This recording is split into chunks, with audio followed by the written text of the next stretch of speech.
Muito bem, de volta com o Gazeta Entrevista. E o nosso convidado agora é o presidente da Federação das Indústrias do Acre, o empresário José Adriano Ribeiro.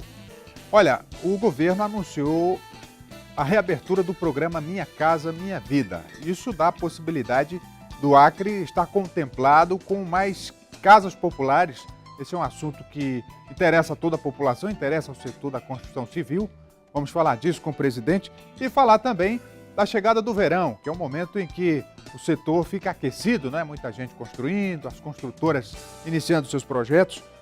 Tudo isso daqui a pouco. Antes de convidá-lo, deixa eu abraçar aqui os nossos parceiros da Copserge. A Copserge é a maior cooperativa do Acre, é uma instituição que gera trabalho e renda para milhares de famílias. Ser um cooperado é estar presente, é unir forças, é confiar no futuro. Ser um cooperado é acreditar no trabalho, estar sempre pronto, com a certeza da vitória. A Copserge acredita no cooperativismo como instrumento de integração, desenvolvimento e prosperidade. Valores que há 18 anos estão presentes em nosso dia a dia. Copserge, feita por pessoas para pessoas. Aqui conosco o empresário José Adriano Ribeiro, presidente da Federação das Indústrias do Acre. Eu espero trazendo boas notícias, presidente. Boa tarde. Mas antes de começar propriamente a falar da economia, do setor da construção civil, que o senhor também representa, eu quero destacar aqui o trabalho da FIAC, que vem ao longo dos últimos meses tomando várias iniciativas positivas no campo econômico, no campo da indústria, ou seja, criando uma agenda própria, né? Isso é muito importante porque é mais uma força, a classe unida, uma instituição forte que tem muito a contribuir. Gostaria de começar falando dessa nova postura da federação. Bom, em primeiro lugar, agradecer mais uma vez, né, Rogério, aqui pelo espaço, você é sempre muito gentil. E é verdade, a gente tenta, né, pelo menos a parte que nos cabe do ponto de vista das instituições, daquilo que é a nossa atribuição, que é levar um pouco mais de esperança para o empresariado e para a sociedade em geral. E eu não poderia deixar de também me sentir muito vaidoso pelo fato de nós termos conseguido realizar até agora, com a união de outras federações e outros segmentos da sociedade também, e instituições muito respeitadas, o nosso Fórum de Desenvolvimento Permanente, Sim.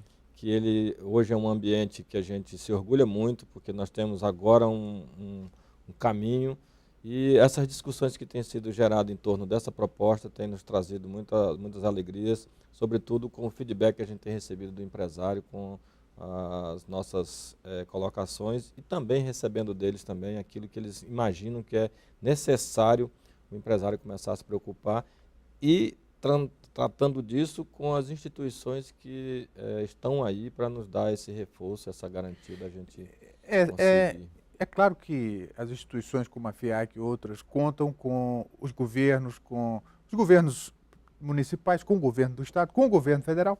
É uma relação de parceria. Mas o que a gente percebe é que aqui na capital, o setor da construção civil, outros segmentos da indústria, já tem vida própria, né? Quer dizer, já tem iniciativas que não dependem diretamente da esfera do poder público. Mas no interior do estado, a coisa anda muito ligada com a política.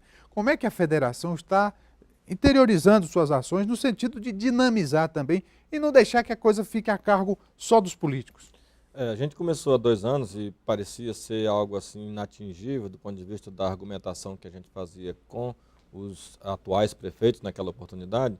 Nós estamos fazendo uma provocação. Estava na hora deles começarem a pensar em uma forma de desenvolvimento dos seus municípios, procurando se distanciar um pouco daquele dia a dia, que é o apagar de incêndio que eles fazem, a conta de luz, aquelas ações mais cotidianas e começassem a planejar as suas ações visando o desenvolvimento do município. E aí a gente, enquanto instituição, a gente ia para lá, estamos indo, né, e outras instituições também fazem isso, para apoiar exatamente essas propostas. Nossas ações, na realidade, dentro da nossa atribuição, é estreitar mesmo essa distância entre as nossas ações e o povo do interior. A sociedade como um todo precisa tomar conhecimento da nossa importância. E aí é por isso que a gente buscou as prefeituras, a gente encontrou as prefeituras no momento da transição, algumas delas muito deficitárias, com muito problema do ponto de vista da capacitação de seus gestores e profissionais, mas eles com muita vontade, né? Então a gente tinha que naquele momento começar a entrar nas prefeituras fazendo uma proposta para oxigenar essas gestões. E com a ajuda de instituições bancárias, com instituições como as universidades e as outras federações, a gente conseguiu montar um desenho que a gente hoje leva algumas opções de oportunidades de novos negócios, né? A gente pensa também com eles as dificuldades que eles vivem lá no momento. Na questão das associações comerciais, fomos muito bem recebidos, porque a parte tributária nesse estado para os empresários, mas que reflete na sociedade, está assim totalmente confusa. Então a gente levou algumas palestras. A questão da legislação trabalhista, nós sofremos aí algumas mudanças, e essas alterações precisavam ser interpretadas e vistas pelo empresário como mais uma ferramenta e mais uma tentativa de potencializar seus negócios. Então é basicamente isso que a gente faz. Agora, a boa notícia do governo de que o programa Minha Casa Minha Vida foi reaberto e que há uma quantidade significativa de casas que serão distribuídas entre as capitais, entre as principais cidades. Como é que Rio Branco está posicionado nessa corrida? Porque todos os estados vão querer, obviamente. Pois é, esse é um diferencial do programa na roupagem que ele tinha anterior.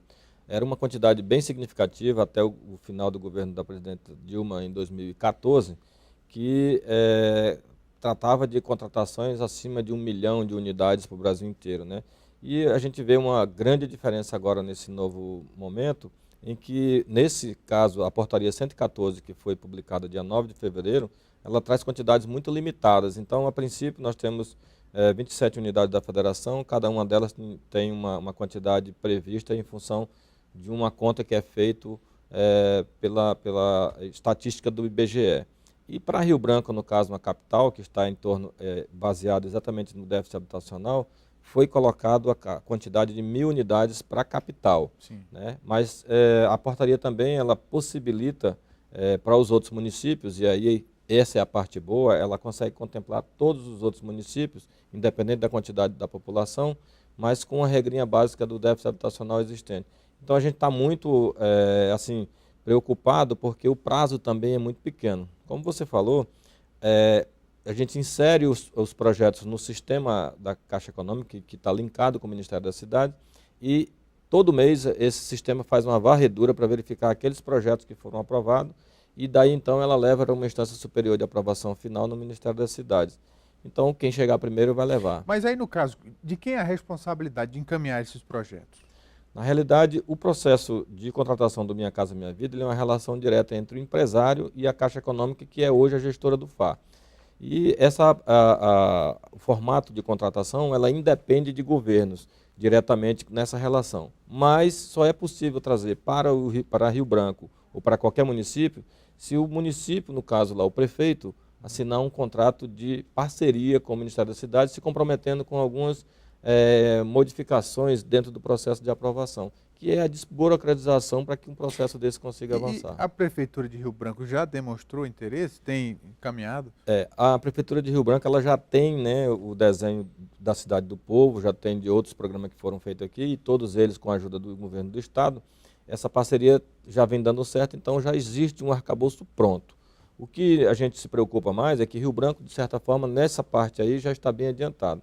Já existe um edital de chamamento, a Caixa já está fazendo a divulgação, as empresas já estão buscando as informações para atualizar esse projeto, mas aí para os outros municípios é onde a gente se preocupou mais.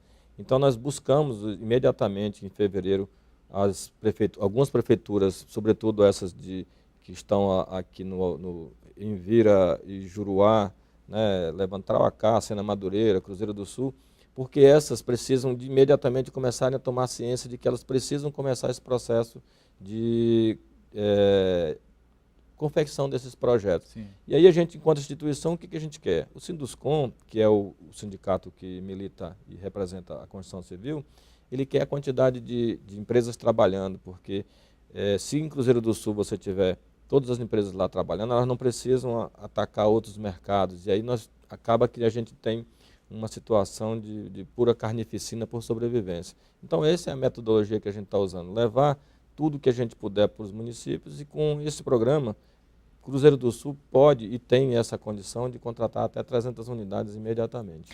Presidente, agora com a chegada do verão iminente, o setor da construção civil, que é um dos mais fortes da indústria do Acre, tem essa expectativa de começar a girar. A economia começa a aquecer e qual é a previsão? Dá para pensar positivo? Você nunca vai me ver aqui, não sei se você já percebeu, eu sou otimista por natureza. Sim, eu claro. só não sou excessivamente otimista porque seria um erro. Mas o verão em si, ele traz realmente uma sensação muito boa e uma expectativa muito positiva, sobretudo na área da construção civil. E aí eu posso citar para você aqui rapidamente, de tanto a gente já está nessa expectativa, que a gente conhece os projetos que já estão aí no forno, pronto para serem colocados para a sociedade. Os mais significativos a gente já tem contratado aí e em fase de início de execução, tão logo o verão comece a dar essas condições, é a reconstrução, a parte de recuperação das BR, 317, a 364, né?